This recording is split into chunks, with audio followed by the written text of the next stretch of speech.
বদনজর বা কুদৃষ্টি আছে কিনা? হ্যাঁ, অবশ্যই বদনজর বা কুদৃষ্টি আছে।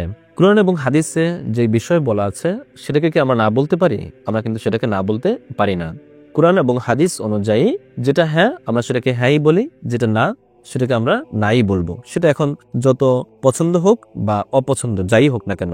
আল্লাহ তাআলা রাসূল সাল্লাল্লাহু আলাইহি ওয়াসাল্লামকেও এরকম সুযোগ দেননি যে তিনি হ্যাঁ কে না, না কে হ্যাঁ বলবেন। তাহলে আমরা কিভাবে হ্যাঁ কে না, না কে হ্যাঁ বলবো? অনেকেই বদনজর বা কুদৃষ্টিকে কুসংস্কার বলে। আসলে না, এটা কুসংস্কার না। কুরআন এবং হাদিসে এরকম অনেক রেফারেন্স আছে।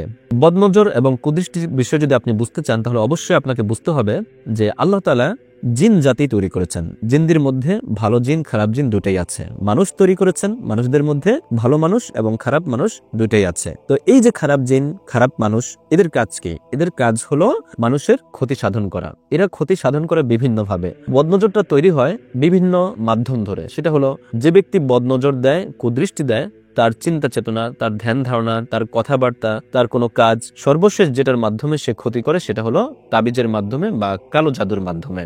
এখন এই বদনজর থেকে আমরা কিভাবে বাঁচবো?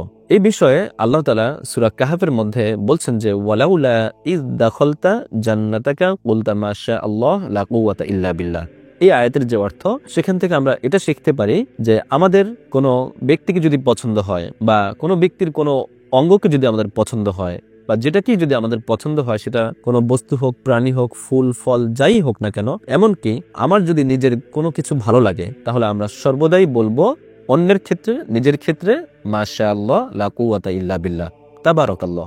যখন আমরা এভাবে বলবো, রাসূল সাল্লাল্লাহু আলাইহি ওয়াসাল্লাম বলছেন যে আল্লাহ তাআলা সেই সৌন্দর্যকে আরো বাড়িয়ে দিবেন। সুবহানাল্লাহি ওয়া বিহামদি। আমরা এভাবে বলবো। এই বদনজরের যে প্রভাব, এটা অনেক জঘন্য, এটা অনেক মারাত্মক।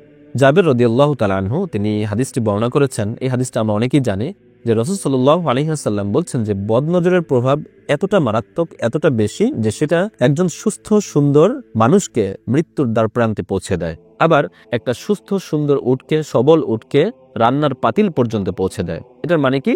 এটার মানে হলো যে উটটাকে আপনি একটু আগে দেখেছেন সুস্থ, যে খাবার খাচ্ছে, যে সবল, যে উটটা ছিল একটু আগে, কিছুক্ষণ আগেও, কিন্তু সেই উটটাকে বদনজর দেওয়ার কারণে সেটা অসুস্থ হয়ে যাবে।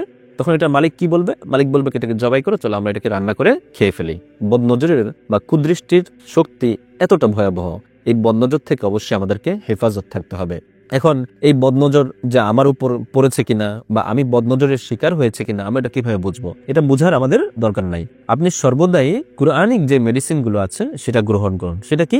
সেটা হলো যে প্রতি 5 ওয়াক্ত নামাজের পরে 4 কুল, অর্থাৎ সূরা কাফিরুন, সূরা ইখলাস, ফালাক, নাস, আয়াতুল কুরসি, অন্যান্য যে শিফার আয়াতগুলো আছে সেগুলো আপনি অধ্যয়ন করুন, পাঠ করুন। তাহলে ইনশাআল্লাহ আল্লাহ তাআলা আপনাকে এই সমস্ত বদনজর কুদৃষ্টি থেকে হেফাজত করবেন। আর সর্বদাই চেষ্টা করতে হবে কি, যে সব থেকে উত্তম পদ্ধতি সেটা হলো সর্বদাই উজু করে থাকার চেষ্টা করতে হবে। অর্থাৎ পবিত্র অবস্থায় আপনি ঘুমান, পবিত্র অবস্থায় উজু করে আপনি অফিসে যান, আপনার ব্যবসা বাণিজ্যে আপনি নিয়োজিত থাকুন, অর্থাৎ পবিত্র অবস্থায় আপনি থাকার চেষ্টা করুন। তাহলে আল্লাহ তাআলা আপনাকে হেফাজত করবেন। সাহেল বিন হুনাইফ এবং আমির বিন রাবিয়া নামক দুজন সাহাবী, এই ঘটনাটা মদিনায় ঘটেছে। তো সাহেল বিন হুনাইফ তিনি গোসল করার জন্য মদিনার কোন একটা পুকুর বা উপত্যকা গিয়েছেন, গোসল করবেন। তিনি রেডি হয়েছেন, তিনি তার জামাটা খুললেন। তো তিনি খুব সুঠাম দেহের অধিকারী ছিলেন এবং তার গায়ের রংটা ছিল খুব সুন্দর।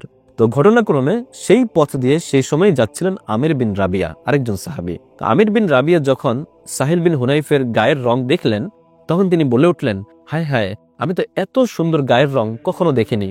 এমনকি অন্দর মহলের যে সুন্দরী কুমারী নারীরা থাকে, তাদের গায়ের রঙও এতটা সুন্দর হয় না। তিনি এভাবে বলছেন। এই কথাটা বলার সাথে সাথেই সাহেল বিন হুনাইফ তিনি মাটিতে বেহুশ হয়ে পড়ে গেলেন এবং তিনি অনেক বড় একটা রোগে আক্রান্ত হলেন। এরপরে তাকে রাসূলুল্লাহ সাল্লাল্লাহু আলাইহি ওয়াসাল্লামের কাছে নিয়ে যাওয়া হলো। রাসূল সাল্লাল্লাহু আলাইহি ওয়াসাল্লাম সাহাবীদেরকে বলছেন যে, আচ্ছা সাহাবীরা, তোমরা কি বদনজরের বিষয়ে কোনো ব্যক্তিকে সন্দেহ করো, কাউকে সন্দেহ করো তার বিষয়ে? তখন সাহাবীরা বলছেন যে, হ্যাঁ, আমরা তো আমির বিন রাবিয়াকে সন্দেহ করি। তিনি বললেন, তাকে ডেকে আনো। তাকে ডেকে আনা হলো। তখন রাসূল সাল্লাল্লাহু আলাইহি ওয়াসাল্লাম তাকে বলছেন যে, তোমরা কিভাবে পারো তোমাদের ভাইকে হত্যা করতে? তুমি কেন তার জন্য আল্লাহ তাআলার কাছে দোয়া করলে না বরকতের জন্য? তুমি কেন দোয়া করলে না? রাসূল সাল্লাল্লাহু আলাইহি ওয়াসাল্লাম তাকে এভাবে বলছেন। এরপর রাসূল তাকে বললেন যে, তুমি গোসল করো। আমির বিন রাবিয়াকে বলছেন, তিনি গোসল করলেন। তার গোসলের পানি দিয়ে সাহেল বিন হুনাইফের পিঠে সেই পানিটা ঢেলে দিলেন। এরপর আল্লাহ তাআলার ইচ্ছায় সাহেল বিন হুনাইফ সুস্থ হয়ে গেলেন।